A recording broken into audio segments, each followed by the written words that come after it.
Assalamualaikum warahmatullahi wabarakatuh. Perkenalkan, nama saya Nur Asikin dari Offering D14. Di sini saya ingin menganalisis film The King's Speech. Nah, di sini saya akan menganalisis beberapa poin. Yang pertama yaitu tentang tokoh dan juga karakternya.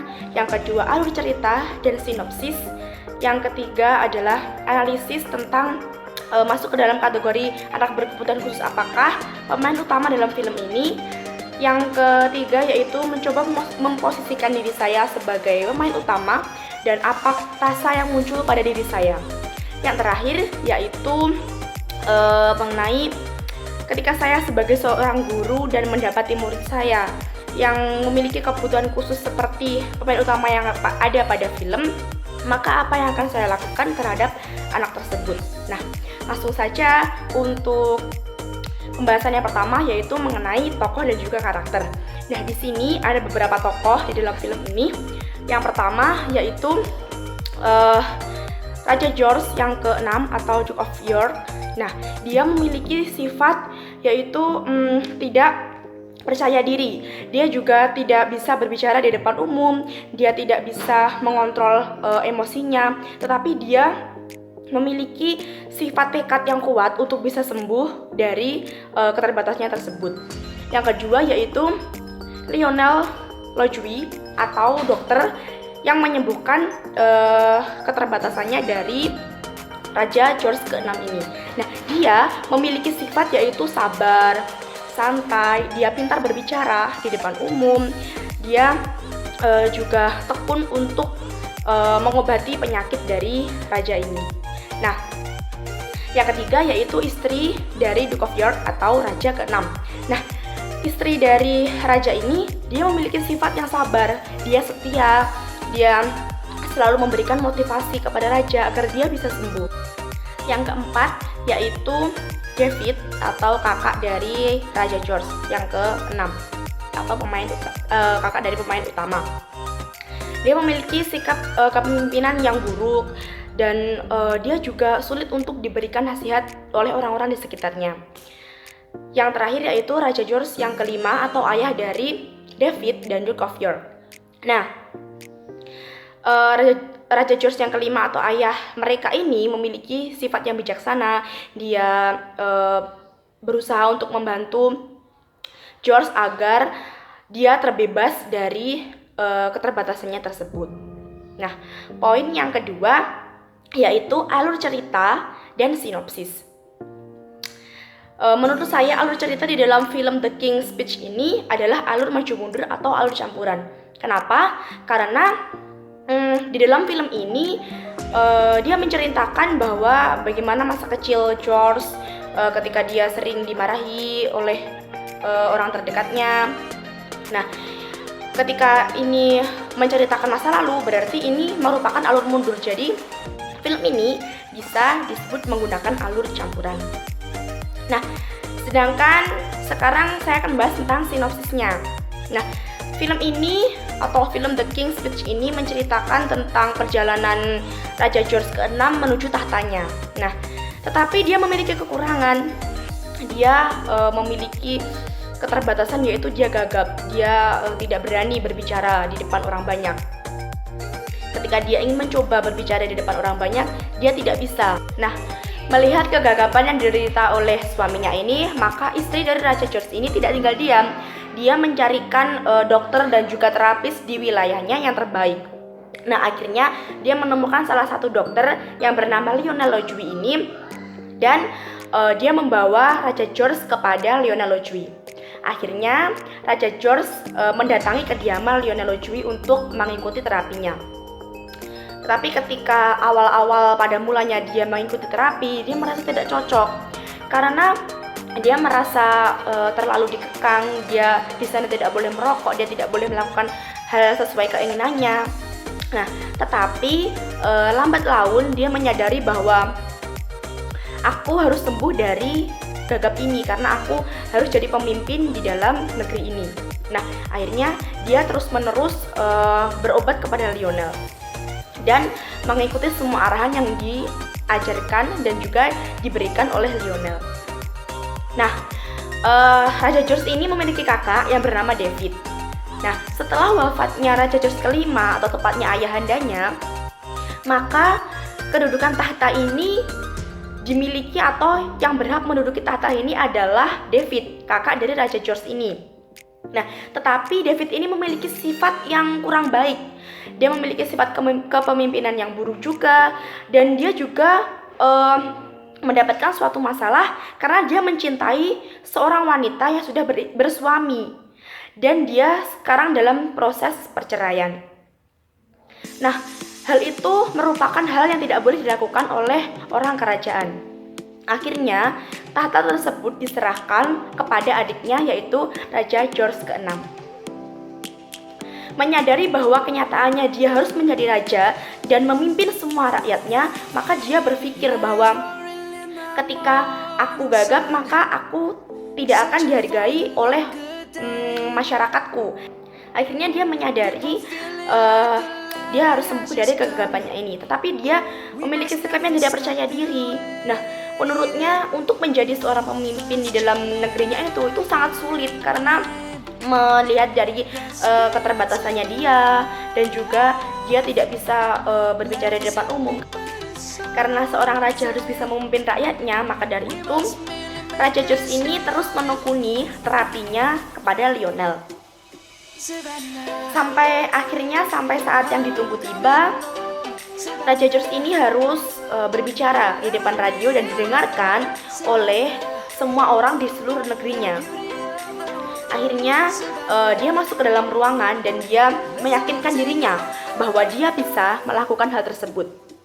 Akhirnya dengan bantuan Lionel, dia akhirnya berbicara di depan semua orang.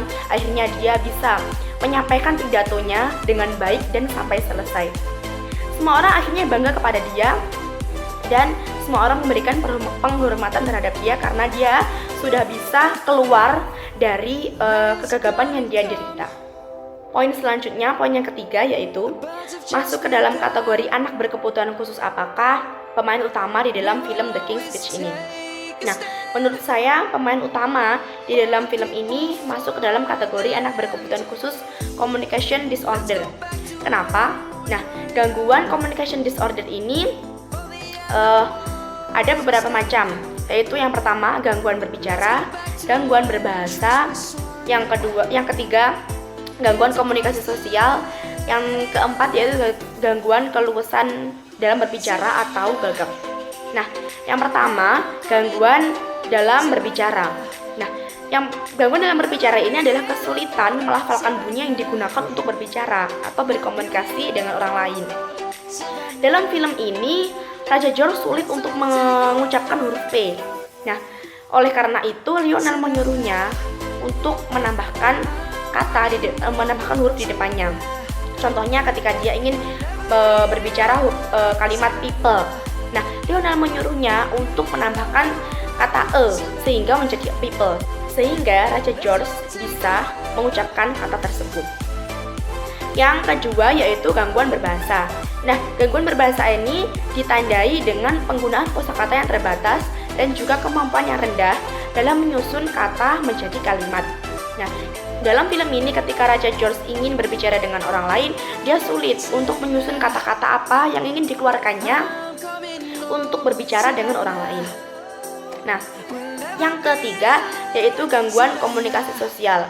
Gangguan ini merupakan kesulitan dalam berkomunikasi secara verbal maupun lisan untuk tujuan berkomunikasi atau berinteraksi dengan orang lain. Nah, dalam film ini Raja George kesulitan untuk mengungkapkan kata-kata yang ada di pikirannya. Nah, ini merupakan tanda-tanda dari gejala communication disorder. Nah, yang terakhir yaitu gangguan keluasan berbicara atau gagap. Nah, gangguan keluasan berbicara ini ditandai dengan adanya ketidaklancaran dalam berbicara. Nah, gejala-gejala dari gagap ini adalah yang pertama pengulangan suku kata. Di dalam film ini Raja George juga sering mengulangi suku kata yang ingin dia keluarkan atau yang ingin dia bicarakan. Yang kedua, melafalkan bunyi terlalu lama. Nah, seseorang yang gagap maka dia akan kesulitan atau terlalu lama untuk mengeluarkan suatu bunyi atau mengeluarkan suatu kata-kata. Nah, untuk poin yang keempat yaitu perasaan apa yang muncul kepada saya ketika saya memposisikan diri sebagai pemain utama yang memiliki keterbatasan gagap atau communication disorder. Nah, perasaan yang muncul pada diri saya adalah saya akan merasa takut, saya akan merasa khawatir, dan saya juga akan merasa malu karena ketika saya mendapatkan gangguan tersebut, maka saya tidak bisa berkomunikasi dengan lancar dengan orang lain. Saya juga tidak bisa leluasa untuk berkomunikasi dengan orang lain dan juga tidak bisa mengekspresikan diri saya. Nah, selain itu, saya juga akan menjadi orang yang menutup diri saya.